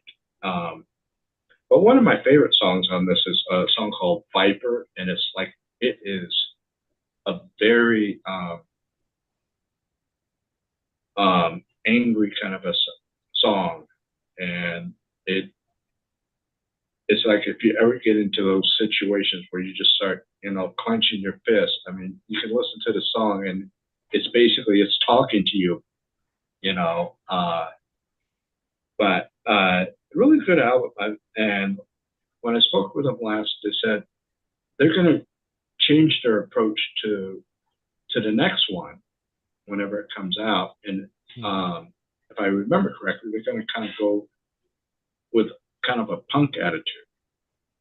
So that should be kind of an interesting slant. And I like that it doesn't have guitars in it, and it really doesn't need them. Yeah, well, you know what, when prog and punk mix, I really like it. You know, whether it's, like Synchronicity from the Police or Green Day and American Idiot. So I'm anxious to hear that. Yeah, yeah. And so they got 3 out. This is the part 2, and then they got let's see, what was their first one? It's kind of The View from Olympus. Yeah, right. But it's like, and they just recently, I think in the past 6 months, it was out of print, but they put it back into print. If you like me that likes to have physical media, it's back for that. So, right, cool. That's my choice. On to you, Mr. Chuck. Hey, this next one I probably won't take too long because I don't know what else to say about it. It's a group out of Poland, and I will say Richard and I break down our show by countries, and we had these guys under Poland. In fact, for Mark and his label, we created a whole new category called Other Countries or International. So that way we could get Unitopia and all those guys from Australia on there. So, anyways, this one is a group called Lyre, Lyrre. And the thing that's distinctive about them is the hurdy-gurdy and putting it into melodic metal, and it is just unbelievable. It's just so fantastic to hear this. I can see on their webpage that Nikki's wrote up a review of it, which she doesn't do that unless she likes an album and has it on her show, which she has. So Lyre is a band I would tell you all to check out if you like your a little harder but still melodic, and you want to hear what a hurdy-gurdy sounds like on every song. It makes it another dimension that no one else has. It makes them unique. I guess that's all I can really tell you. So okay, so hurdy-gurdy, is Patty Gurdy on this band or not? I don't think so. Okay. Mark, Kevin asked how are you going to fit all those people for RPWL in your basement? Well, we actually almost a year ago today on New Year's Eve we had a 7-piece down there. We had Chester Thompson on drums, Matthew Parmenter on keyboards, Richard Poston on guitar, Don Schiff on bass, Mark Truex singing. Who's the sax player? I can't think of his name now, from Withdrawal. Jameson Smeltz, and his wife backup singing, and I think I'm missing somebody. And we've got a 7-piece. We're gonna do it. Even if the drummer Marcus has to play like a cajon instead of a kit, we'll make it work. Love it. Yeah. So two of them are singers, so it should be okay. And Yogi is singing and playing 2 keyboards. He says he won't take up too much room. So, or if anything, you can just sit outside while they play. Yeah, I'll just serve ice cream outside the house. Yeah. Yeah, it'll work, but it'll be a little worrisome. Yeah, not for sure. So let's talk about. So you're talking about this hurdy-gurdy. Okay, I've never seen a hurdy-gurdy before until Patty Gurdy played on this track called Concrete Cages from Stardust. Does anybody ever heard of this? Well, I've heard of Stardust. You want to watch that video because they actually kick ass. Man, is that a great song. They're kind of easy on the eyes. But besides that, she can play the hurdy-gurdy so well, and it's so perfectly the song, and they get a full-blown choir. So it's a little bit, that's off topic, but definitely check out Stardust. Where was I going now with this? That was you. So it is me. Lazuli came out almost 51 weeks ago, just about. Wow. And they had a great album called 11. I've seen them live at Rossfest, and I've been in love with them ever since. And they have, and I'll talk about the video of theirs. They have something called 11 Hands Around a Marimba, and it's amazing. I saw they ended their show for a couple of years. definitely check out Lazuli. It is pronounced Lazuli. A lot of people call him Lazuli. I asked them, that is wrong, Lazuli. So check out Lazuli. Go start anywhere, end anywhere. It's all good. If you have trouble with foreign lyrics and you don't speak French, maybe that would be a problem. I thought it would be a problem for me. I have no problem with these guys, even though I don't understand the lyrics. Just great. It's awesome music. Check it out. Cool. Cool. All right. I think my next choice is probably like the big comeback of the year. Probably almost a 20-year gap between their albums, and it's Land of Chocolate, Your Finest Hour. Nice. Good one. I had John on my show, and really nice guy. I mean, he does every Tuesday Tuesday, and he broadcasts it on Facebook and also on YouTube. So if you don't catch it on either one, it's there. And he plays just him and his keyboard, and he just plays some of his songs from this band and his other band, Damn Fine Coffee, and then he does requests and whatnot. He has a really good rapport with whoever's in the audience. And a really cool guy. Cool. This one has it has members from both of the incarnations of the band. It has two guitar players. They play separate things, and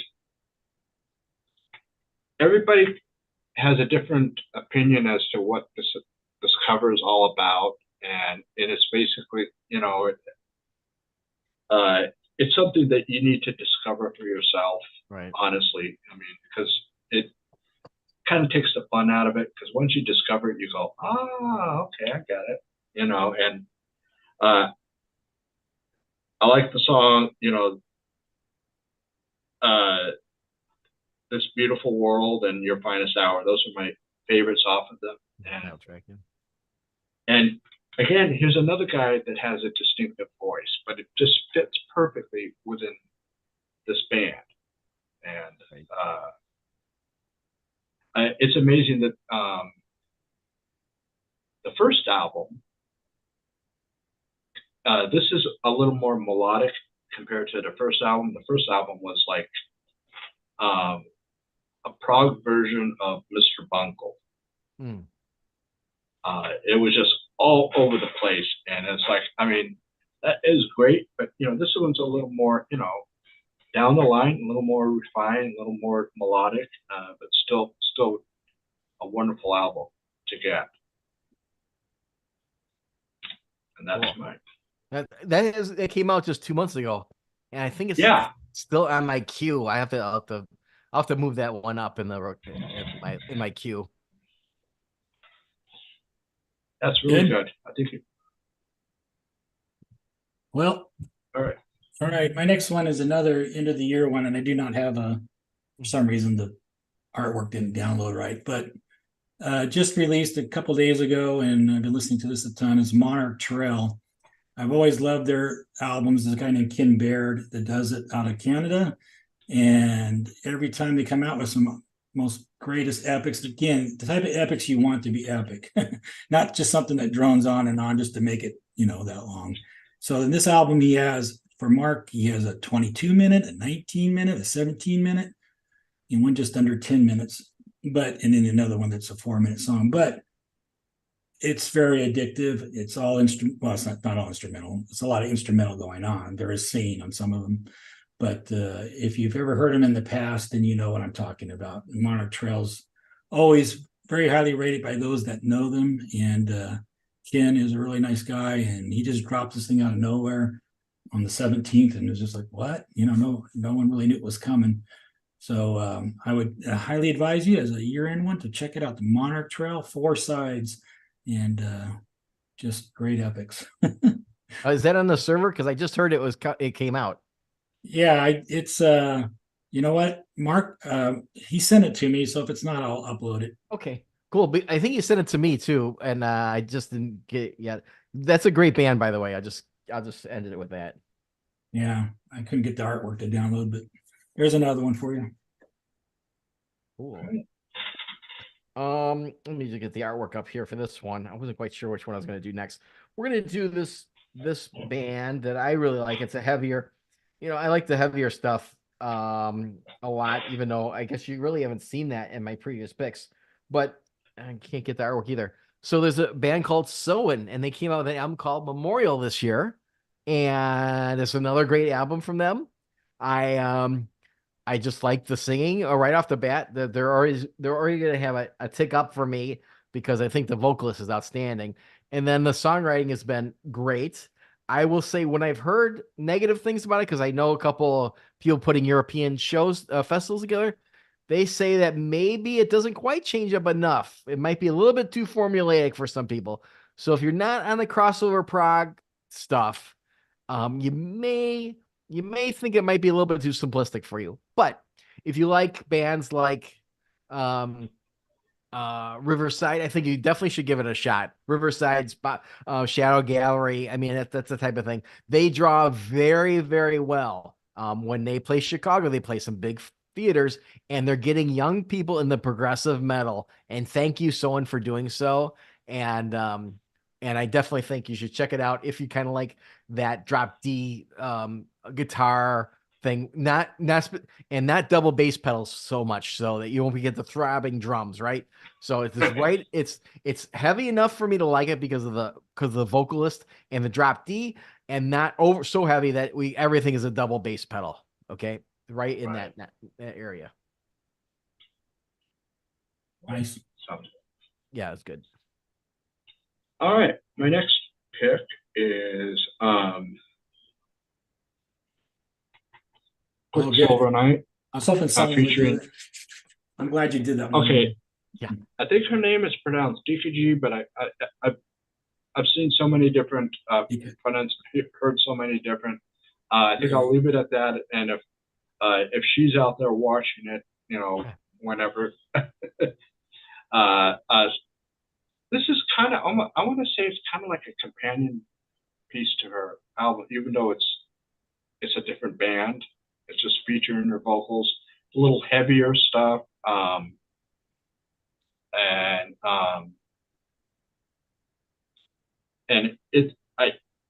I mean, there's 5 songs. It's relatively pretty short EP length, and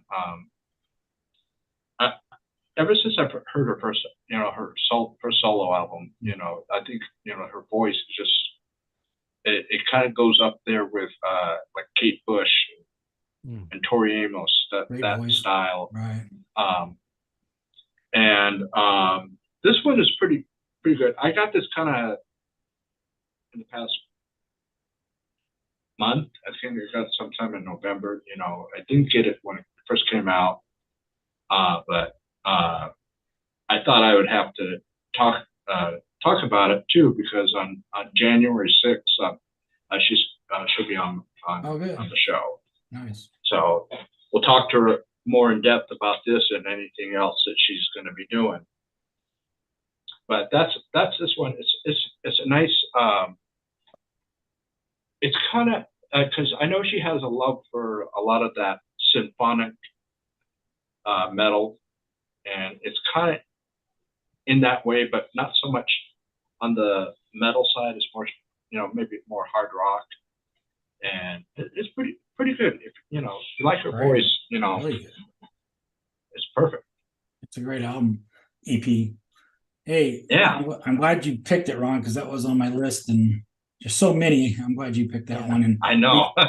we got his shout out though to Chip Russell. His brainchild is Quicksilver Night, so he's the one that kind of runs things. And then he got her to come and sing vocals with him, and made such a great little EP there. So great stuff. Good pick, Ron. Mm-hmm. Yeah. So, anyways, I'm going to just throw out maybe my last ones. It's getting, a couple hours. So I probably will be heading off after this, and I hope I don't take anybody's thunder, but I don't want to leave off a few. I mean, obviously, no one's brought up Riverside yet, and they're always high quality. A Right. great, great album last year, Identity. And I saw them in concert. Got to mention that finally. I mean, catching up to, well, I'll never catch up to Mark, but I catch up some things, at least see him once. Okay. And then we got, I want to give a shout out to Uriah Heep. They came out with Chaos and Colors, and every song on it's good. They're back in form. One of the best well, I can't call it comeback because they've been doing albums, but one of the best albums they've done in quite a while, where you just want to, you don't want to go through any songs. You want to hear them all. I want to throw out one big group here before I go, and that's the Scandinavian groups. I mean, they're all fantastic this year. We got the the Chronicles of Father Robin, 35 tapes, Spurv, Smork, however you say Smork, and Giorgio. Those five come right off the top of my head. Some of the best music you're going to hear this year. Guy, Fire for Tellinger, Lars Frederick. He's in Wobbler, trying to think of his full name, but he came out with an album. So that's six right there. And it just goes on and on with that kind of music this year is just fantastic. I love that Wobbler style music. So those are mine. I'll sit back and listen to Mark's, and then I'll probably take off. Ron, do you want it? Should we just kind of go rapid fire then, or do you want to do one at a time? Or? You could do a rapid fire. Okay. I got three more that I'm going to talk about, but okay, one new and two reissues. Let me go ahead and do real quick what I have. I've got, of course, Riverside, right? Camelot came out with The Awakening. Check out the track if you like progressive metal. We got another great vocalist there. They play prog power in the USA. Like these guys, they check out Willow would be a track I might go to first. There's of course Steven Wilson's great. I'm not going to spend any time on that. He's awesome. The album is definitely, if you didn't like the last album, give this one a try. Amplifier with Hologram, great, really great album. And I will plug one of my other albums here. Chester Thompson has a new album out for jazz listeners only. Chester album has a thing called Wake Up Call. It's on the label. Check it out at essentials.progrock.com. And one last one I will do is a friend of ours, John Greenwood. I think that Chuck is a fan there. I didn't say it because you said you were going to. So yeah, and it's a great album. It's for fans of Steve Hackett. He's a huge Hackett fan, so much so, and Hackett is such a great guy. He just contacted Steve and said, "Hey, do you want to get together for dinner?" Or, "Hey, would you put a forward on my album? Hey, would you play on my album?" He said yes to everything. And wow. And if you like Steve Hackett, you're gonna like this album. And it's really good. It's getting great reviews. He wrote 6 Unitopia songs, and if you like Unitopia or you like Steve Hackett, check out Dark Blue. It's a great album, and great guy too. It's very Hackett, like it's just it features the guitar. If you're not really into Hackett, you're not gonna like this, but this is great, and there's a great cover of Afterglow on there. And a little, I'll mention one story about these guys. They when they were Unitopia was rehearsing, Chester Thompson's on drums, right? So he's such a huge Genesis fan that he always started he always was sound checking with Dance on a Volcano, hoping that Chester would come in and start on the drums for him while he was sound checking with Dance on a Volcano. And he did one time in Germany, and that made his whole tour. He was so excited that he got to play like 10 measures of Dance on a Volcano with Chester. So check out, if you like Genesis, you like Unitopia, you like Steve Hackett, check out that one there. And Mark, John Greenwood, what a family, huh? Oh, what's that? Gosh. Well, his daughters sing on it. He was a doctor. I mean, doctor. What a family. I mean, he's a huge. He's the foremost authority on burn victims in all of Australia, and he made his living on this polyurethane that he came up with to help people that were burn victims. So he's really, just a really great guy in general. All right. Good one. All right. Well, my last of my new releases I'm gonna Yeah. put is Chin Jin, Oh yeah. Yeah, remember that? artist. Uh, this is a good one. I really like this one. Uh, I've been kind of a fan of theirs ever since on a Darkling Plane when back in '99, and I've been kind of following them. And I really like them. They, great American prog band. For a while, they were living. Well, the lead singer John was in Sweden for a while, so we had some Swedish musicians on one of their albums. But then he soon came back to America. A majority of the band is on the West Coast, and he's on the East Coast. So, but really good, American prog band. Uh, Another concept album for those that love concept albums. Um, a Jack London story. I forget which one it was, but really good one. And then I'll do my kind of rapid fire, but it's only going to be two ones. Brian May and Friends, Starfleet Project. I had this on cassette back in '83. Nice. This has Eddie Van Halen, Alan Gretzer, Phil Chin, and Fred Mendel on it. And I don't know why they didn't tour for this album, but they didn't. There's some live tracks on here that later on, when Brian May did a touring in the '90s, the solo touring, he played some of the songs. This is just the single CD version. There's a deluxe one that has a second CD with a lot of outtakes, if that's your thing, and also a vinyl and I think a 7-inch. It's like super deluxe kind of stuff that a lot of bands seem to be doing a lot lately. And then my big thing, and I talked about this on my on Facebook as an early Yule gift, the John Wetton box set with his solo stuff. This is like, it's amazing. I mean, it looks like it's albums, and I'm sure it probably has that set up, but it's like it has the CDs. There's the first four, and then it's got the second four, and the last two down here are extras, like bonus tracks, some demo stuff, and it's like got a great booklet with lyrics and pictures, from different from 1980 up into 2011, and I just recently saw this again on Amazon, and it's like it just on at least recently it was just under $100 for this. So if you're a Wetton fan, this is something you should have in your collection. When I first heard they were putting this out, I was like going, oh great.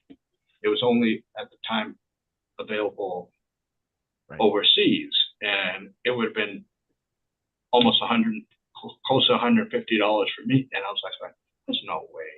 But then when it got down to around 100, got it. Girlfriend got it for me. So that's my final thing, and that's like probably one of my best things that music wise that I purchased. Of the reissues. I have a couple of other ones, like a couple of the Flower Kings reissues. I got an Elton John, a David Bowie, a Jethro Tull, all just so much music that came out. What was the Elton John one? Honky Tonk. Oh, okay, cool. Yeah, that I never. I heard some of the songs off of that, but I never heard the whole album through. Honky Chateau. Yeah. Chateau. Oh, that's a great album. Yeah. Nice. Yeah. So a lot of great stuff out there. We only kind of touched on a bit, Oh yeah, just, so much. I mean, so much that probably the show would have gone for another couple hours. That's at what I was least. thinking. Right. Right. Yeah. So So, but what a great way to end off the year. I'm sure 2024 is going to probably top this year. It I seems don't like it's been going on that kind of a It trend. has been, but I can't imagine anything more than this year. But you might be right, Ron. You It's never know. crazy. It's crazy, man. Hey, one last thing. This Winter Machine got to throw out. They had Clockwork Man, so I just want to throw that one in real fast. This Winter Machine. Okay. Great album. Okay. Another concept. Another Nice. concept. Okay, sorry. The I know year of we're the done. concept. We're done. Okay. All right. All right. Well, thanks, Chuck. Thanks, Mark, for Thanks, joining me. Ron. Yeah. Yeah. And like I said, we'll come back in January on January 13th. We're gonna favorite albums of 1974. On 1974. And I'm gonna have some females kind of join in to give their perspective on the music. Okay, because nice. Well, that's the Lamb. That's one thing I know. yeah, there's a lot of good ones. Across the spectrum. That was a pretty big year. Some of my favorites. Okay. All right. Well, it looks like we lost Chuck, I think. Oh, it's just his camera. Oh, okay. I'm still here, but getting ready to say bye. Okay. All right. Well, I'll see you next year. If you're going out on New Year's Eve, just be careful. Right. If not, stay home. Listen to a lot of all this music that you talked about. And more. And enjoy. Nice. Yep. Nice Nice time. talking to you guys. You too. Thanks. All right, you everyone. too. All Take right. it easy. See you Take later. care. All right. Bye. See ya. Have a great Bye. year, everybody. All right. Thank you, everybody that has watched over the course of this year. I do appreciate it. And I'll see you next year.